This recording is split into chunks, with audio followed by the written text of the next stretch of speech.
je suis totalement convaincu qu'on ne doit pas baisser la garde. Vous voyez, je suis boxeur. Je pense qu'aujourd'hui, on ne doit pas baisser la garde. Ça veut dire le budget des armées doit être préservé, le budget de la police, le budget de la justice aussi, sans doute. Le fait que Sébastien Lecornu connaisse ces enjeux me paraît de bon augure.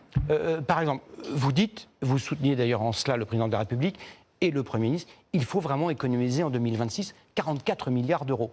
Les socialistes, si d'aventure vous faisiez affaire avec eux, s'ils étaient présents au gouvernement, disent 22 milliards, ce serait déjà formidable si on pouvait les économiser.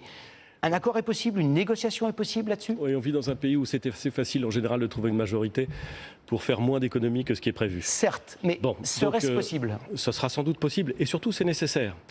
Parce que quelle est l'alternative ?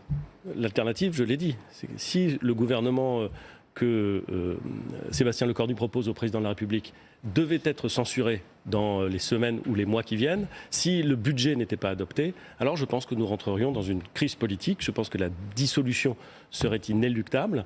Je l'ai dit, je le pense encore, et donc je pense qu'il faut que les responsables politiques acceptent de se parler